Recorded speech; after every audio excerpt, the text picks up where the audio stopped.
আসসালামু আলাইকুম বন্ধুরা, গণিতবিদের নতুন ভিডিওতে আপনাদের সবাইকে স্বাগতম।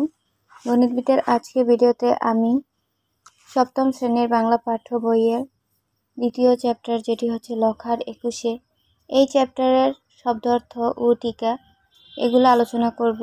এর আগে আমি চ্যাপ্টারটি আলোচনা করেছি। আপনারা যদি সেই ভিডিওটি না দেখে থাকেন তাহলে এই ভিডিওর এন্ড স্ক্রিনে সেই ভিডিওটি পেয়ে যাবেন, সেখান থেকে ক্লিক করে দেখতে পারেন, অথবা আমার চ্যানেলে ভিজিট করে সপ্তম শ্রেণীর প্লেলিস্টটি ভিজিট করতে পারেন। চলুন শব্দ অর্থ এবং টিকাগুলো আলোচনা করি। প্রথম শব্দটি হচ্ছে শান। শান শব্দের অর্থ হচ্ছে পাথর। এখানে কংক্রিটে তৈরি ফুটপাত বোঝাতে ব্যবহার করা হয়েছে। তেনাখানা। তেনাখানা শব্দের অর্থ হচ্ছে পুরনো ছেঁড়া কাপড়। যে কাপড়গুলো অনেক পুরনো হয়ে যায় সেই কাপড়গুলোকে সচরাচর তেনাখানা বলা হয়ে থাকে। তারপর হচ্ছে ভিক। ভিক হচ্ছে ভিক্ষা বা খয়রাত, কারো কাছ থেকে কোনো কিছু ভিক্ষা চাওয়া। মেঙ্গে। মেঙ্গে অর্থ চেয়ে, অর্থাৎ চাওয়া। গুলি খেলা। মার্বেল দিয়ে খেলা। গুলি সাধারণত আঞ্চলিক ভাষায় বলা হয়ে থাকে। আমরা সাধারণত গুলিকে শুদ্ধ ভাষায় যেটা বলা হয় সেটা হচ্ছে মার্বেল। মার্বেল পাথর দিয়ে যখন খেলা হয় সেটাই গুলি খেলা বা মার্বেল খেলা। ছায়া দেখলে বুক কাঁপে যায়।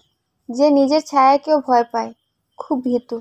এমন ধরনের মানুষ যারা একা চলতে পারে না, হঠাৎ করে যখন তারা একা থাকে তখন নিজের ছায়া দেখেও তখন ভয় পায়। অনেক ভীতু টাইপের মানুষদের বোঝানোর জন্য এই লাইনটি ব্যবহার করা হয়েছে। তারপর হচ্ছে বিষ।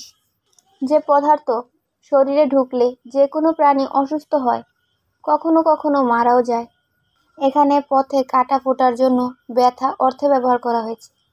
যদিও বিষ মানে হচ্ছে প্রাণঘাতী কোনো একটা পদার্থ, কিন্তু এই চ্যাপ্টারে বিষ বলতে এখানে ব্যথাকে বোঝানো হয়েছে। যখন লখা ব্যথা পেয়েছিল তখন কাটা ফোটার পরে যে ব্যথাটা অনুভব হয়েছিল সেটাকে বিষ হিসাবে সম্বোধন করা হয়েছিল।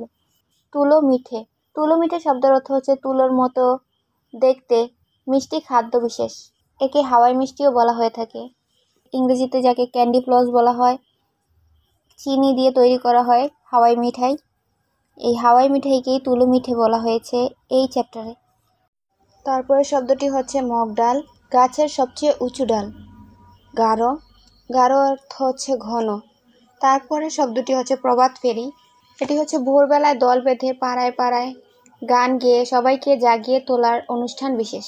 কিন্তু বাংলাদেশে প্রভাত ফেরি একটি বিশেষ অর্থ বহন করে। 1948 সালে বাংলা ভাষাকে রাষ্ট্রভাষা হিসাবে ব্যবহার করার দাবিতে আন্দোলন হয়। তখন ছিল পাকিস্তান। তখনকার সরকার সেই দাবি মেনে নেননি।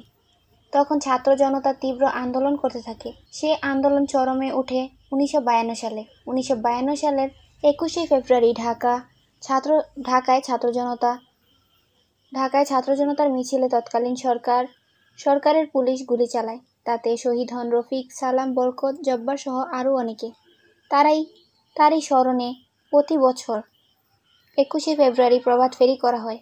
প্রভাত ফেরির সময় সকলের কণ্ঠে থাকে আব্দুল গাফফার চৌধুরীর রচিত এবং শহীদ আলতাফ মাহমুদের সুর করা গান আমার ভাইয়ের রক্তে রাঙানো 21শে ফেব্রুয়ারি আমি কি ভুলিতে পারি।